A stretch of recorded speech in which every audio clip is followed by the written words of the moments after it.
നമസ്കാരം. ഇന്ന് മുഖ്യമന്ത്രി പിണറായി വിജയൻ വയനാട് തുരങ്കം ഉദ്ഘാടനം ചെയ്തുകൊണ്ട് കുറച്ച് കാര്യങ്ങൾ അവിടെ പറയുകയുണ്ടായി. നമ്മുടെ കിഫ്ബിയുമായി ബന്ധപ്പെട്ടിട്ടുള്ള കാര്യങ്ങളാണ് അവിടെ പറഞ്ഞത്. കിഫ്ബി 2016 LDF സർക്കാർ അധികാരത്തിൽ വരുമ്പോൾ ഡോക്ടർ തോമസ് ഐസക്കിന്റെ നേതൃത്വത്തിലാണ് കിഫ്ബി പദ്ധതി ആദ്യമായി കേരളത്തിൽ കൊണ്ടുവന്നത്.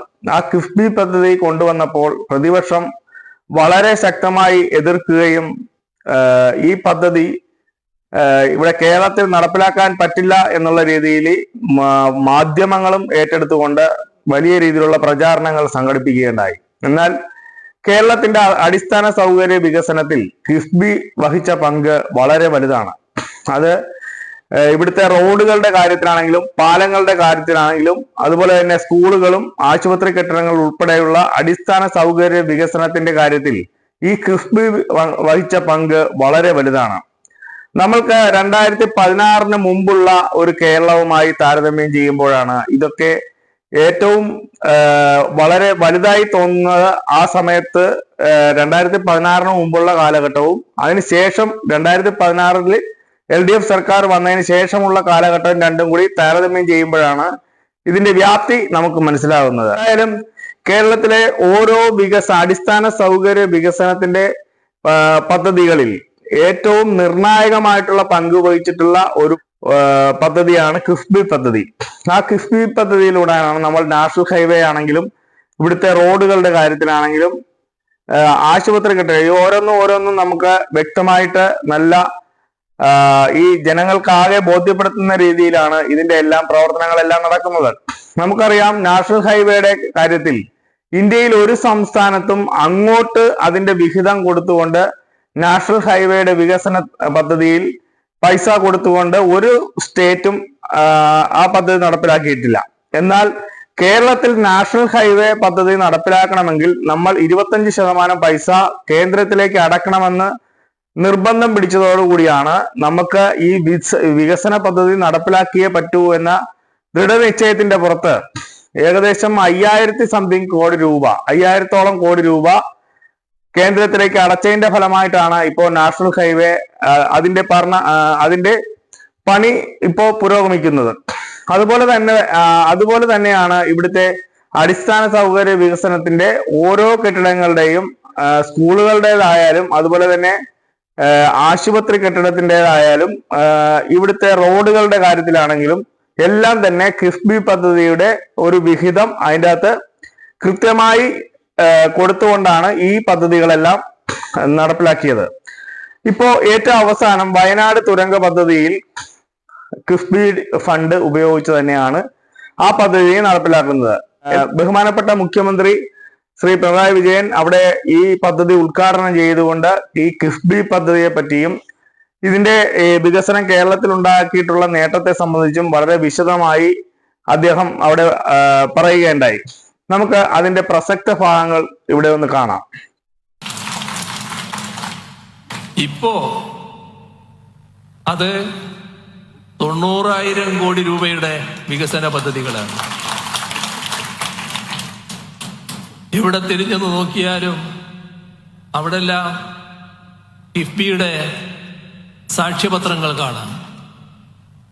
സ്കൂൾ കെട്ടിടം, ആശുപത്രി കെട്ടിടം, റോഡുകൾ, പാലങ്ങൾ, വിവിധ പദ്ധതികൾ, ഇതെല്ലാം കിഫ്ബിയുടെ സഹായത്തോടെയാണ് നമുക്ക് നിർവഹിക്കാനായത്. നമ്മുടെ ദേശീയപാത വികസനത്തിന് 25% ഭൂമി ഏറ്റെടുക്കാനുള്ള വില നാം കൊടുക്കേണ്ടതായി വന്നു, സംസ്ഥാനം കൊടുക്കേണ്ടതായി വന്നു.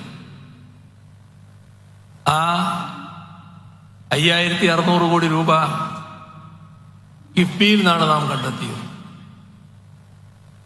ഇത്തരം ആവശ്യങ്ങൾ കിഫ്ബി വഴി നിറവേറ്റുമ്പോൾ നമ്മുടെ രാജ്യത്തെ കേന്ദ്ര സർക്കാർ കേരളത്തിന്റെ വികസനം എന്ന് പറഞ്ഞാൽ രാജ്യത്തിന്റെ വികസനത്തിന്റെ ഭാഗമാണല്ലോ.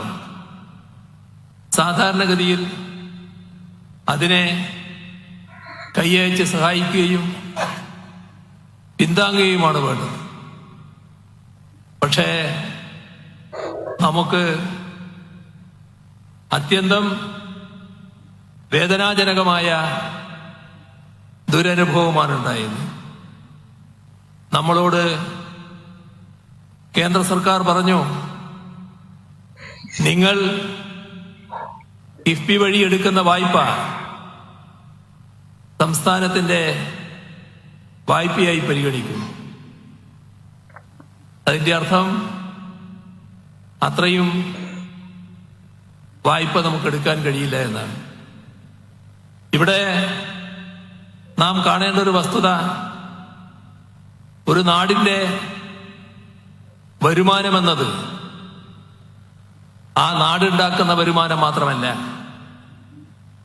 ആ ഭാഗമെടുത്താൽ നമ്മുടെ ആഭ്യന്തര വരുമാനം വളരെ മികച്ചതാണ്. ആ ആഭ്യന്തര വരുമാന സ്ഥിതി വെച്ചാൽ ഒരു തരത്തിലുള്ള സാമ്പത്തിക പ്രശ്നവും നമ്മുടെ കേരളം നേരിടേണ്ടതായിട്ടില്ല. ഈ ആഭ്യന്തര വരുമാനത്തോടൊപ്പം മറ്റു ചിലത് ചേരാനുണ്ട്. അതിലൊന്ന്, കേന്ദ്ര സർക്കാർ ഓരോ സംസ്ഥാനത്തിനും നൽകേണ്ട അർഹതപ്പെട്ട വിഹിതമാണ്. നമ്മുടെ അനുഭവം ആ അർഹതപ്പെട്ട വിഹിതം നിഷേധിക്കുന്നു എന്നതാണ്. അതിൽ സാരമായ വെട്ടിക്കുറവ് വരുത്തുന്നു. ഇതിനോടൊപ്പം ചേരേണ്ടതാണ് സംസ്ഥാനത്തിന്റെ ചെലവുകൾ നിർവഹിക്കാൻ വായ്പയെടുക്കാനുള്ള അവകാശം. വായ്പയെടുക്കാൻ കേന്ദ്ര സർക്കാർ പരിധി ചുമത്തി. അതിന്റെ ഭാഗമായി നമുക്ക് അർഹതപ്പെട്ട വായ്പാ പരിധി നിഷേധിച്ചു, വായ്പാ പരിധി വെട്ടിക്കുറച്ചു. ഇതെല്ലാം നമ്മുടെ വരുമാനത്തിലാണ് കുറവുണ്ടാക്കിയത്. ഇപ്പോ GSTയുമായി ബന്ധപ്പെട്ട കാര്യം ബഹുമാന്യ ധനകാര്യമന്ത്രി പറഞ്ഞു കഴിഞ്ഞു. 8,000 മുതൽ 10,000 കോടി രൂപ വരെ നിലവിലുള്ള വരുമാനത്തിൽ കുറവ് വരാൻ പോകുന്നു. ഈ വയനാട് തുരങ്കപാത നിർമ്മിക്കാൻ ഉദ്ദേശിച്ച സമയത്ത്, ഇതിന്റെ നിർമ്മാണം നടത്തുമെന്ന് പറഞ്ഞ സമയത്ത് പ്രതിപക്ഷ നേതാവ് ഉൾപ്പെടെയുള്ളവർ പറഞ്ഞിരുന്നത് ഒരു കാരണവശാലും ഈ പദ്ധതി ഇവിടെ നടപ്പിലാക്കാൻ അനുവദിക്കില്ല എന്നുള്ളതായിരുന്നു.